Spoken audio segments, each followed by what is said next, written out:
बिस्मिल्लाहिर्रहमानिर्रहीम। लेकिन उम्मत को टीका लगा दिया इमाम बुखारी ने हक का कि बात किस तरीके से पहुंच जाए। तो इब्ने उमर तो अपने बाप के खिलाफ जब बात हुई है वो बेचारे वहां नहीं बोले, वो पैसिव नेचर के थे, वो दूसरी तरफ जाते थे कि हुक्मरानों के खिलाफ खुरूज ना किया जाए, क़याम ना किया जाए।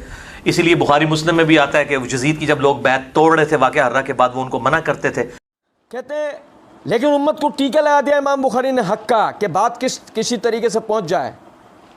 तो इब्ने उमर तो जब अपने बाप के खिलाफ जब बात हुई है तो बेचारे वहाँ नहीं बोले, वो पैसिव नेचर के थे। ये है, समझे कैसा साहबी रसूल को कैसा बुज़दिल बना दिया। ये है मिर्ज़ा जी। अब मिर्ज़ा जी आपके बाप के खिलाफ कोई बोले तो हैं, आपकी पर्सनैलिटी क्या है, पैसिव, एक्टिव, या वो जिसके लिए आपने कहा था मुझे नन्ना मौदूदी ना कहो, मुझे फितना कहो, हैं? आपकी पर्सनैलिटी क्या है, समझे ज़रा बात। आपके बाप के खिलाफ कोई बोले तो आप क्या करेंगे, हैं? मतलब आप ये तो कैसे कह नहीं सकते ना मैं शरीफ आदमी हूँ, वो तो आप कहीं से भी नहीं है। आप ये तो कह नहीं सकते मैं शरीफ आदमी हूँ, मैं कुछ भी नहीं बोलूँगा, नहीं ऐसा नहीं। सुने ज़रा बात, ये कहना है कि वो अपने बाप के खिलाफ जब बात हुई वो बेचारे वहाँ नहीं बोले थे, नहीं ऐसा नहीं। अब्दुल्ला बिन उमर रज़ी अल्लाह तआला अन्हु हक गो थे, ऐसा नहीं है कि वो नहीं हो। और अगर ऐसी बात होती तो मिर्ज़ा जी उछल के पूरी वीडियो में बताते रहे हैं आप हज तमत्तो का मसला, पूरी वीडियो में बड़ी जान लगाई आपने जगह जगह अहले हदीस के खिलाफ।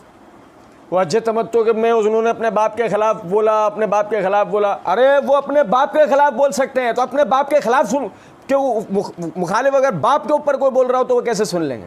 लेकिन असल मसला मिर्ज़ा जी वही है ना, बात को तोड़ मरोड़ कर पेश करने से तो बिल्कुल वो हो सकता है कि जो आपने अपने ही बारे में एक जगह बता दिया था वो आपकी अंधी बहरी लंगड़ी लूली पब्लिक नहीं समझ पाई, हम तो पहले दिन समझ गए थे। जहाँ आपने कहा था अब मैं भी ये फर्जी फक्की देने लगा हूँ, अगर स्टोरियाँ बनानी हो तो मैं स्टोरी बनाता हूँ। मैं हुण किफ़ायतुल्लाह सनाबली को स्टोरी बनाकर दसनावा किच बढ़ती है, अगर बनाना शुरू कर दूँ झूठी, जिस तरह ये बनाता है अब्दुल्ला बिन सबा के ऊपर खड़ी करता है। तो आप समझे जरा इस बात को। मिर्ज़ा जी आपने तो खुद अपने बारे में बता दिया कि स्टोरियाँ तो आपको भी बनानी आती हैं, फेक स्टोरियाँ तो आप भी बना सकते हैं, हुण मैं भी बना देता, नहीं समझे।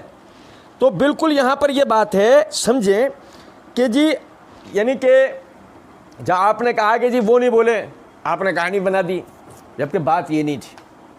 अगर हक गोई का मामला हो तो अल्लाह के रसूल सल्लल्लाहु अलैहि वसल्लम का कोई सहाबी भी पीछे हटने वाला नहीं था। उसके बाद आगे कहते हैं वो दूसरी तरफ जाते थे कि हुक्मरानों के खिलाफ खुरूज ना किया जाए, क़याम ना किया जाए। इसीलिए बुखारी मुस्लिम में भी आता है कि यजीद की जब लोग बैत तोड़ रहे थे वाक़या हर्रा के बाद, वो इनको मना करते थे। अच्छा एक रुकिएगा ज़रा बात, तो बात सिर्फ इस हद तक की है जब मिर्ज़ा जी ने कहा है, सुने देखें कि वो क्या करें ना, वो दूसरी तरफ जाते थे कि हुक्मरानों के खिलाफ खुरूज ना किया जाए, क़याम ना किया जाए। ये मेरे हाथ में सही मुस्लिम जिल्द नंबर 5 का सफ़ा नंबर 759 है। इमाम किताबुल इमारत है, इमाम नववी रहमतुल्लाह अलैह ने इसके ऊपर बाब कायम किया, बाबुल इस्तखलाफ व तर्क ही।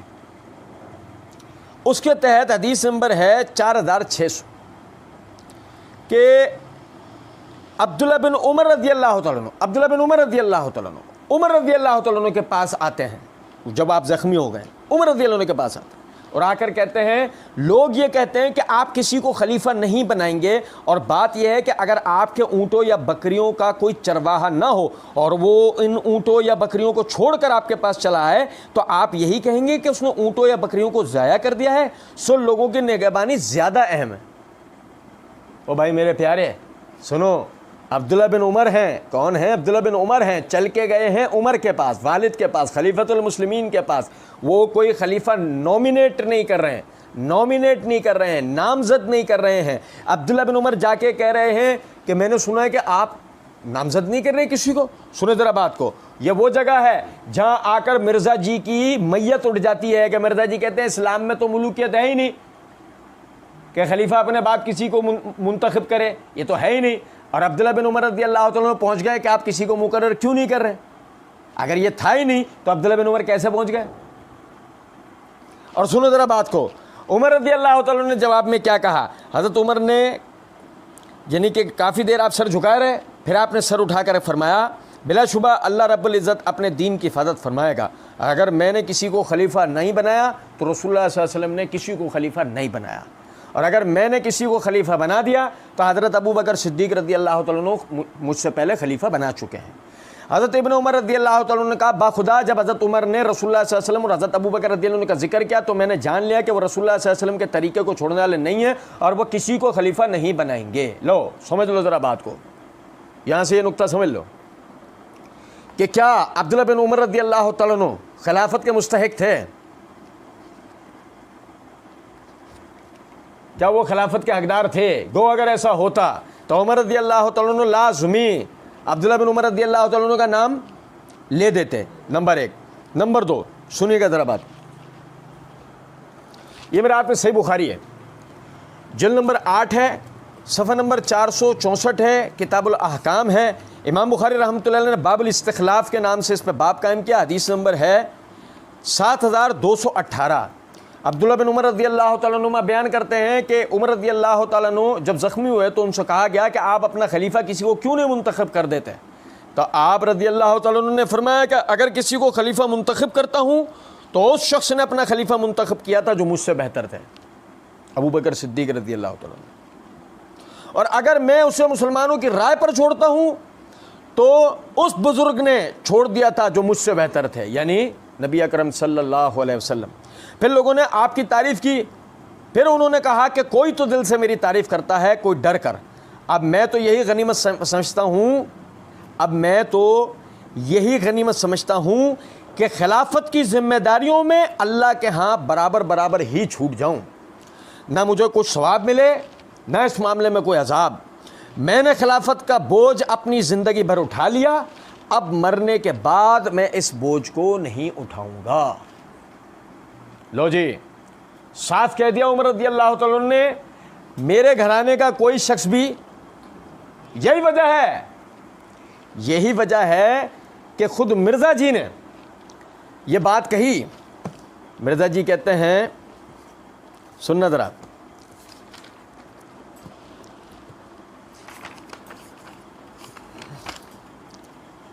और फिर कहा कि अब्दुल्ला बिन उमर को भी मशवरे के लिए शामिल कर लेना, लेकिन उसको खलीफा ना चुनना, यानी वो मुलूकियत वाला मामला ना हो।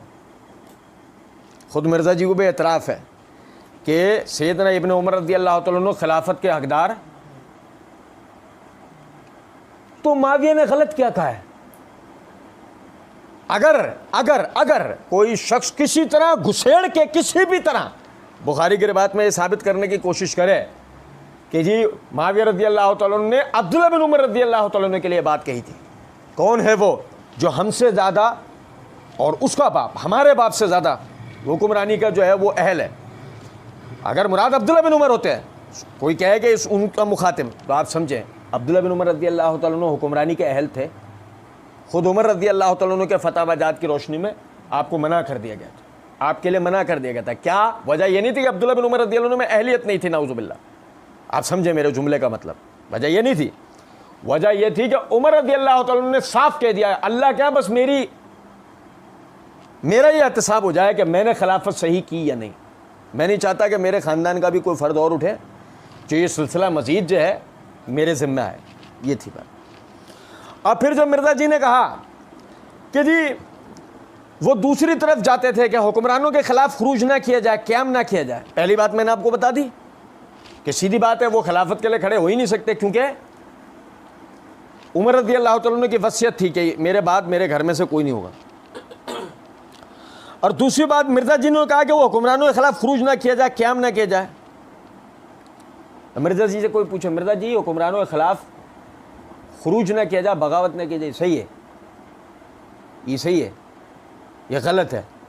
मिर्ज़ा जी क्या कहेंगे जवाब में? हमने तो आज तक मिर्ज़ा जी की कोई ऐसी वीडियो नहीं देखी जिसमें मिर्ज़ा जी ने यह बात कही हो कि हुक्मरानों के ख़िलाफ़ ख़ुरूज नाजायज़ है, हराम है, मुसलमानों की जमीयत को तोड़ने का बायस है। हमने तो कभी भी मिर्ज़ा जी के मुंह से ऐसी कोई बात नहीं सुनी, लेकिन हो सकता है कहीं मिर्ज़ा जी ने कही हो। अब देखो ज़रा, ये अब्दुल्लाह बिन उमर रज़ी अल्लाह तआला अन्हु का मामला नहीं है, ये अल्लाह के रसूल सल्लल्लाहु अलैहि वसल्लम की तालीम है। ये मेरे हाथ में सही मुस्लिम है, जिल्द नंबर 5 है, किताबुल इमारत है, सफ़ा नंबर 785 है। इमाम नववी रहमतुल्लाह अलैह ने इन अहादीस के ऊपर बाब कायम किया, बाब वजूब तातिल उमराए फ़ी गैर मासियतिन व तहरीम हाफिल मासियती। इसके तहत हदीस नंबर 4656 है। जुनादा बिन उमैया कहते हैं कि हम हज़रत उबादा बिन सामित रज़ी अल्लाह तआला अन्हु के पास गए और उस वक्त हाल ये था कि आप बीमार थे। हमने अर्ज़ किया अल्लाह ताला आपको सेहत अता फ़रमाए, हमको ऐसी हदीस सुनाइए जिसको आपने रसूलुल्लाह सल्लल्लाहु अलैहि वसल्लम से सुना हो और हमें उससे फ़ायदा हो। तो हज़रत उबादा बिन सामित रज़ी अल्लाह तआला अन्हु ने कहा कि रसूलुल्लाह सल्लल्लाहु अलैहि वसल्लम ने हमें बुलाया, हमने आपसे बैत की, आपने हमसे जिन चीज़ों पर बैत ली थी वो ये थी कि हम खुशी और नाखुशी में, मुश्किल और आसानी में, और हम पर तरजीह दिए जाने की सूरत में भी सुनेंगे और फर्माबरदारी करने पर बैत करेंगे। हमने इसी के ऊपर बैत की।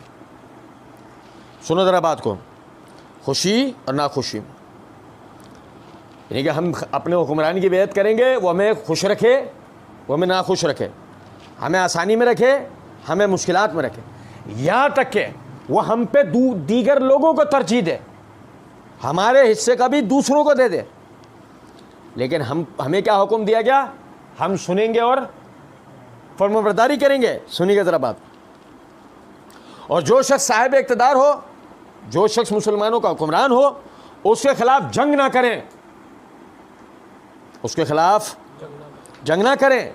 हाँ, अगर तुमको उसमें खुल्लम खुल्ला कुफ्र नजर आए, हाँ तुमको उसमें इल्ला अन तराओ कुफ्रम बवाहन, कि तुम उसमें बिल्कुल खुल्लम खुल्ला कुफ्र दे नजर आए जिसके कुफ्र होने में। और सुने यार, बात को सुनो, ऐसा भी नहीं है किसी को भी ढाके कादियानी कह दिया, ये हुक्मरान कादियानी है, ये हुक्मरान यहूदी एजेंट है। सुने जरा बात को, इंदकुम मिनल्लाहि फीहि बुरहानुन, वो जो तुम कह रहे हो ना कि इसमें खुल्लम खुल्ला कुफ्र है इस हुक्मरान में, इंदकुम मिनल्लाहि फीहि बुरहान, तुम्हारे पास ये कहने की अल्लाह की तरफ से दलील होनी चाहिए। यह है सही मुस्लिम की सही हदीस, मुसलमानों का अमीर की इताअत और फर्माबरदारी का उसूल। कि हुक्मरान तुम पर कैसा भी आ जाए, तुम्हें क्या करना है? खुशी ना खुशी में, तंगी आसानी में, यहाँ तक कि हम पे तरजीह दिए जाने में, हमने उसकी सुननी है, उसकी फर्माबरदारी करनी है। उससे किसी भी किस्म की उसके ख़िलाफ़ मुसल्ला जिद्दोजहद, उसके ख़िलाफ़ ज़बानी कलामी किसी किस्म की जिद्दोजहद नहीं करनी। यहाँ तक कि वो हुक्मरान खुल्लम खुल्ला कुफ्र का इर्तिकाब करता हो, उसका कुफ्र ज़ाहिर हो, बिल्कुल दलाइल हो उसके बाद उसके ख़िलाफ़ जो है जंग करना मुसलमानों पे लाजिम होता। मेरे भाइयों सुनो ज़रा बात को, ये अल्लाह के रसूल सल्लल्लाहु अलैहि वसल्लम का फरमान है। इसी के तहत अब्दुल्लाह बिन उमर ही नहीं, दीगर तमाम असहाब रसूल ने अपने अपने दौर में अपने अपने हुक्मरानों की बेअत की। यजीद की बेअत भी इसी बुनियाद के ऊपर हुई। अब आगे यजीद के आमाल कैसे हैं, वो हज़रात आलिमुल गैब तो नहीं थे, वो आगे क्या करेगा क्या नहीं करेगा। और ये तो बात मैं थोड़ी देर पहले भी अर्ज़ कर चुका हूँ, मिर्ज़ा जी, अब मिर्ज़ा जी के कबील के जितने लोग हैं वो आगे जहाँ जहाँ भी इस हवाले से जान लगाएंगे, वहाँ वहाँ हम उन्हें पंक्चर करेंगे अल्लाह की दी हुई तौफीक से।